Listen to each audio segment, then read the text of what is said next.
Hello everyone, कैसे हैं आप सब। आई थिंक सभी प्रिपरेशन में लगे हुए होंगे, तो मैं वेलकम करती हूँ आपको अपने चैनल पर। इस पर हम कुछ क्वेश्चंस भी सॉल्व करते हैं, कुछ मैं अपनी जर्नी शेयर करती हूँ कि किस तरीके से मैं प्रिपरेशन में लगी हुई हूँ।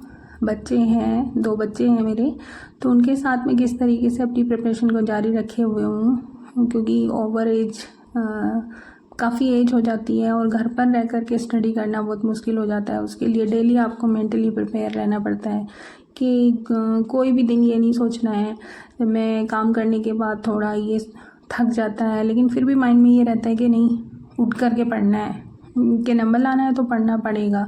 क्योंकि सिलेबस इतना मुझे हार्ड नहीं लगता, अपना सब कुछ पढ़ा हुआ है। क्योंकि अगर पीजीटी का देखें या टीजीटी का भी देखें, अगर हम टीजीटी की बात करें तो टोटली जो पेपर आता है वो इंटरमीडिएट का आता है टीजीटी में। तो मेरा सब्जेक्ट तो फिजिक्स है, तो फिजिक्स के क्वेश्चन तो इजीली हो जाते हैं, लेकिन उसमें मुझे केमिस्ट्री की प्रिपरेशन करनी है थोड़ी, तो शायद सिलेक्शन हो जाए।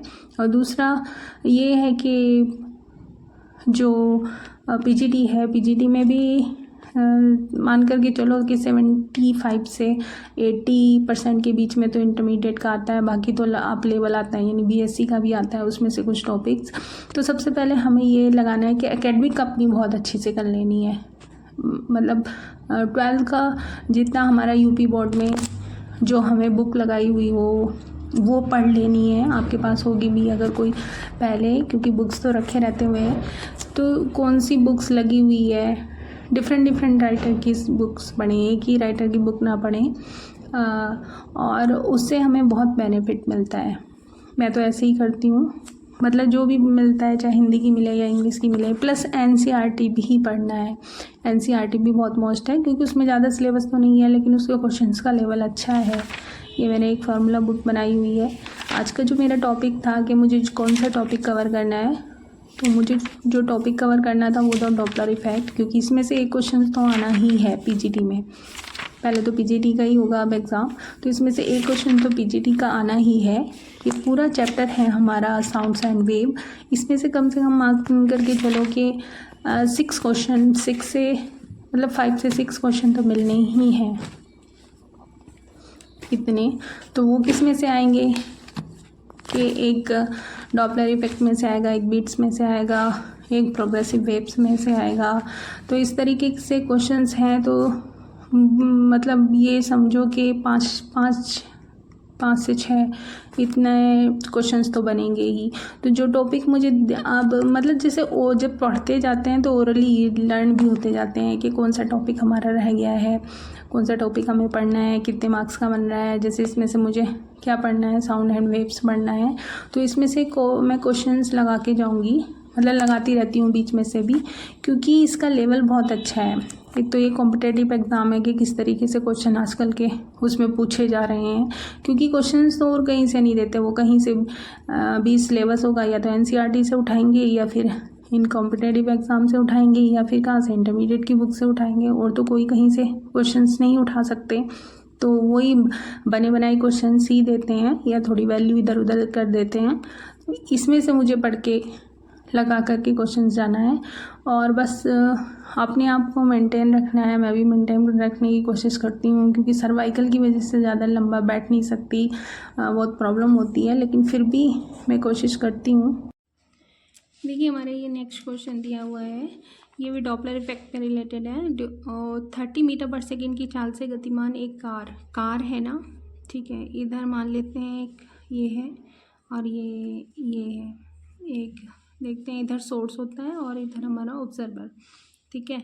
तो 30 मीटर पर सेकेंड की चाल से गतिमान एक कार एक फैक्ट्री के पास पहुंच रही है, जिसकी सीटी की आवृत्ति इतनी है। अब फैक्ट्री से कोई आवाज़ आ रही है, उसकी सीटी की आवृत्ति दे रखी है, तो यानी सोर्स जो वीएस की वैल्यू होगी वो 0 होगी। क्यों? क्योंकि ये फैक्ट्री है, फैक्ट्री में कोई वेसल बन रही है, तो उसका 500 हर्ट्ज है एन इसकी। अब ये कार जो है वो इसकी साइड आ रही है, इस साइड आ रही है, यानी ये v0 वेग से चल रही है। तो यदि वायु में ध्वनि वेग इतना हो, तो कार में एक चालक बैठा है, तो वो ऑब्जर्वर का काम करेगा, इसलिए vs उसका कार के वेग के बराबर होगा, v0 जो उसका वेग होगा कार चालक का।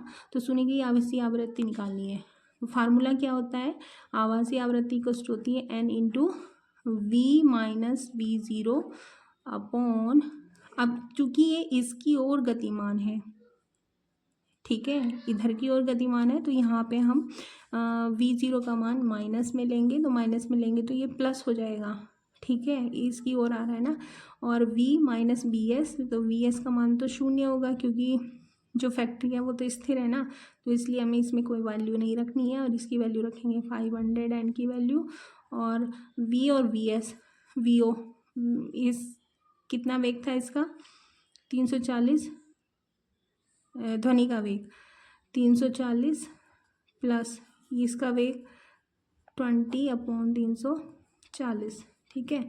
अब ये कितना आया 500/340, और ये आया है हमारा 0, 4 और 3 7 और 3, ठीक है, ये इससे कैंसिल हो जाएगा, ओके। अब इससे मल्टीप्लाई कर दो तो ये आ जाएगा हमारा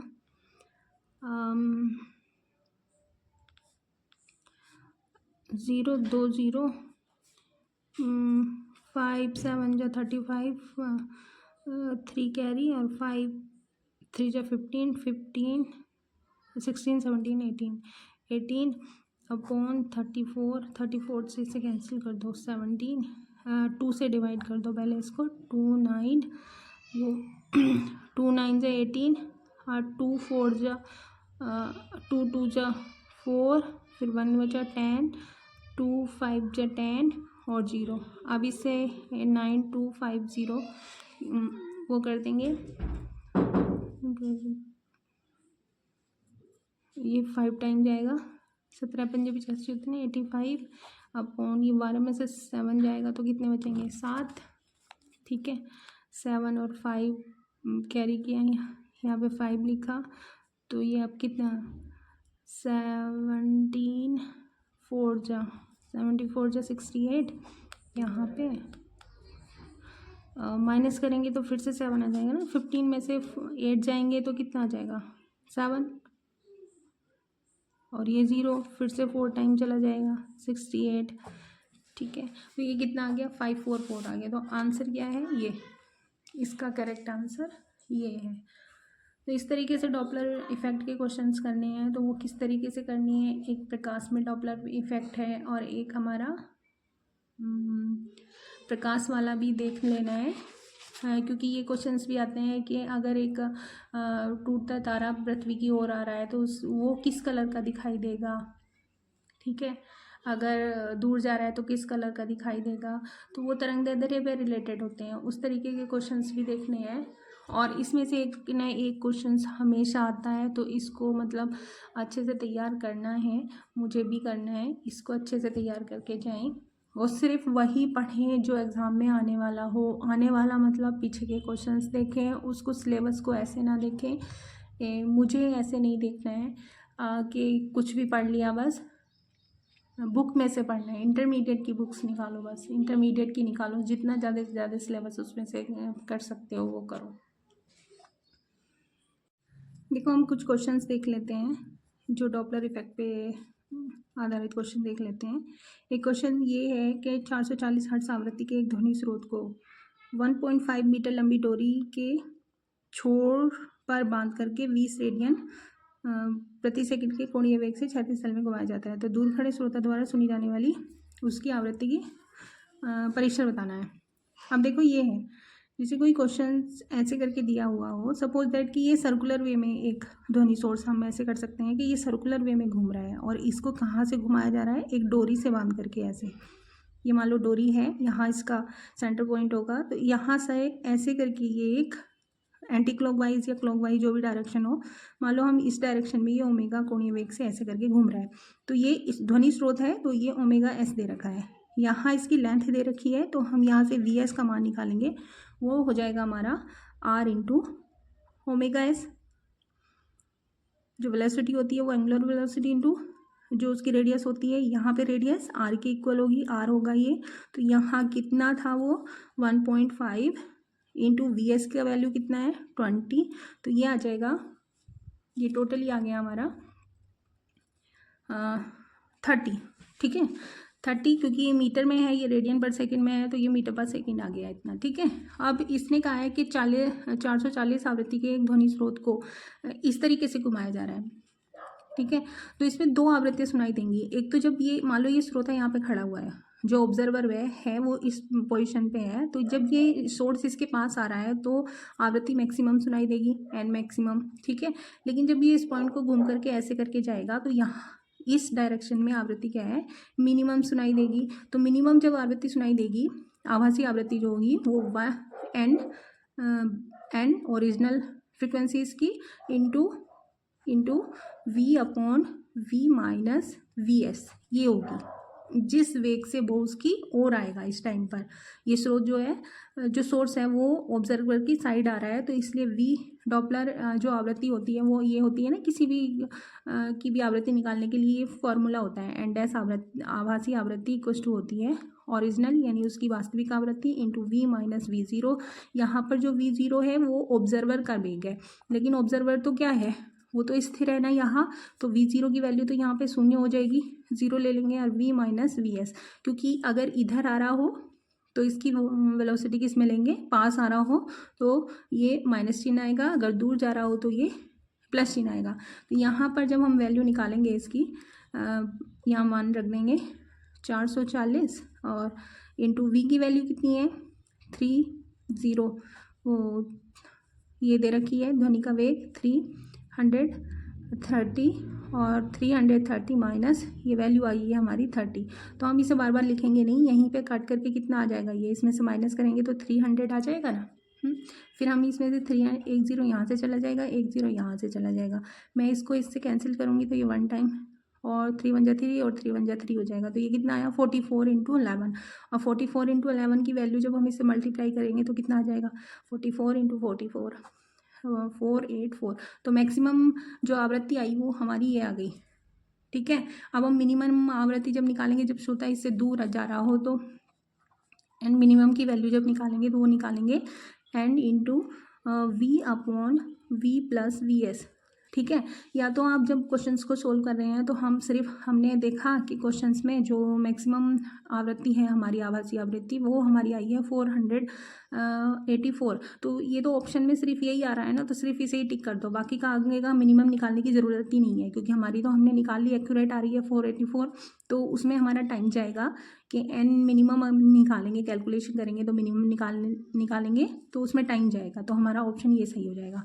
अगर आपको निकालनी ही है तो एन मिनिमम का वैल्यू यानी आभासी वास्तविक आवृत्ति इंटू इसका ध्वनि का वेग अपॉन ध्वनि का वेग प्लस ऑब्जर्वर की और श्रोता की यानी सोर्स का वेग, यहाँ से निकालेंगे ये 440 अपॉन वी की वैल्यू 303 अपॉन ये जब प्लस करेंगे 330 को और 30 को तो 360 आ जाएगा। यहाँ से कैंसिल हो गया, ये 3 से डिवाइड कर देंगे, 3 1 जा 3 3 1 जा 3 और ये 3 से डिवाइड करेंगे, 3 1 जा 3 3 2 जा ये वैल्यू आ गई हमारी। ठीक है। अब इससे जब हम ये किससे कर देंगे, 4 से डिवाइड कर देंगे, 3 आया, ये 4 से 3 4 जा 4 1 जा 4, ये कितना आ गया 1 2, जब हम इससे निकालेंगे 1 2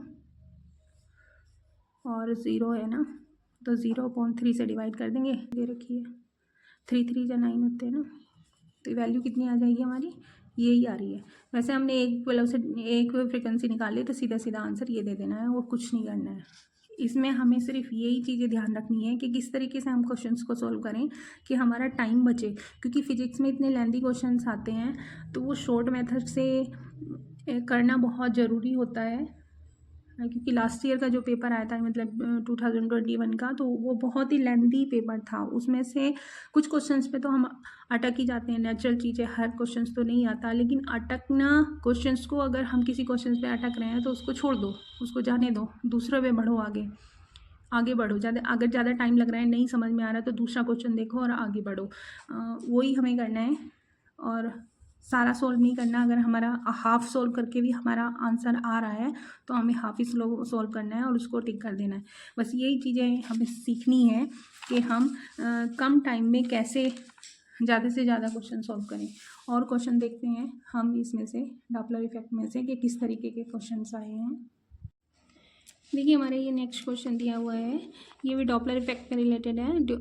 30 मीटर पर सेकेंड की चाल से गतिमान एक कार है ना, ठीक है। इधर मान लेते हैं एक ये है और ये देखते हैं, इधर सोर्स होता है और इधर हमारा ऑब्जर्वर, ठीक है। तो 30 मीटर पर सेकेंड की चाल से गतिमान एक कार एक फैक्ट्री के पास पहुंच रही है जिसकी सीटी की आवृत्ति इतनी है। अब फैक्ट्री से कोई आवाज़ आ रही है, उसकी सीटी की आवृत्ति दे रखी है, तो यानी सोर्स जो वीएस की वैल्यू होगी वो 0 होगी। क्यों? क्योंकि ये फैक्ट्री है, फैक्ट्री में कोई वेसल बन रही है तो उसका 500 हर्ट्ज है एंड इसकी। अब ये कार जो है वो इसकी साइड आ रही है, इस साइड आ रही है, यानी ये v0 वेग से चल रही है। तो यदि वायु में ध्वनि वेग इतना हो तो कार फार्मूला क्या होता है, आवाज़ी आवृत्ति कष्ट होती है n into V minus v0 upon, अब चूंकि ये इसकी ओर गतिमान है, ठीक है, इधर की ओर गतिमान है, तो यहाँ पे हम v0 का मान माइनस में लेंगे, तो माइनस में लेंगे तो ये प्लस हो जाएगा, ठीक है, इसकी ओर आ रहा है ना। और v माइनस बी एस, तो vs का मान तो शून्य होगा क्योंकि जो फैक्ट्री है वो तो स्थिर है ना, तो इसलिए हमें इसमें कोई वैल्यू नहीं रखनी है और इसकी वैल्यू रखेंगे 500 एन की वैल्यू। और v और vs, vo इस कितना वेग था इसका 340, ध्वनि का वेग 340 प्लस इसका वेग 20/340, ठीक है। अब ये कितना आया 500/340 और ये आया है हमारा 0, 4 और 3 7 और 3, ठीक है, ये इससे कैंसिल हो जाएगा। ओके, अब इससे मल्टीप्लाई कर दो तो ये आ जाएगा हमारा 5 7 जो 35, 3 कैरी और 5 3 जो 15 16 17 18 अपॉन 34 से इसे कैंसिल कर दो, 17 2 से डिवाइड कर दो पहले इसको, 2 9 वो 2 9 जो 18 और 2 4 जो 2 2 जो 4, फिर 1 बचा 10, 2 5 जो 10 और 0। अब इससे 9250 ये 5 टाइम जाएगा, 17 पंजे 85 उतने 85 अपॉन ये 12 में से 7 जाएगा तो कितने बचेंगे 7, ठीक है। 7 और 5 कैरी किया, यहाँ पे 5 लिखा, तो ये अब कितना 74 जा 68, यहाँ पे माइनस करेंगे तो फिर से 7 आ जाएगा ना, 15 में से 8 जाएंगे तो कितना आ जाएगा 7 और ये 0, फिर से 4 टाइम चला जाएगा 68, ठीक है। तो ये कितना आ गया 544 आ गया। तो आंसर क्या है, ये इसका करेक्ट आंसर ये है। तो इस तरीके से डॉपलर इफेक्ट के क्वेश्चंस करने हैं, तो वो किस तरीके से करनी है, एक प्रकाश में डॉपलर इफेक्ट है और एक हमारा प्रकाश वाला भी देख लेना है, क्योंकि ये क्वेश्चंस भी आते हैं कि अगर एक टूटता तारा पृथ्वी की ओर आ रहा है तो वो किस कलर का दिखाई देगा, ठीक है, अगर दूर जा रहा है तो किस कलर का दिखाई देगा, तो वो तरंगदैर्ध्य पे रिलेटेड होते हैं, उस तरीके के क्वेश्चंस भी देखने हैं। और इसमें से एक ना एक क्वेश्चन हमेशा आता है, तो इसको मतलब अच्छे से तैयार करना है, मुझे भी करना है, इसको अच्छे से तैयार करके जाएं और सिर्फ वही पढ़ें जो एग्ज़ाम में आने वाला हो। आने वाला मतलब पीछे के क्वेश्चंस देखें, उसको सिलेबस को ऐसे ना देखें, मुझे ऐसे नहीं देखना है कि कुछ भी पढ़ लिया, बस बुक में से पढ़ना है। इंटरमीडिएट की बुक्स निकालो, बस इंटरमीडिएट की निकालो, जितना ज़्यादा से ज़्यादा सिलेबस उसमें से कर सकते हो वो करो।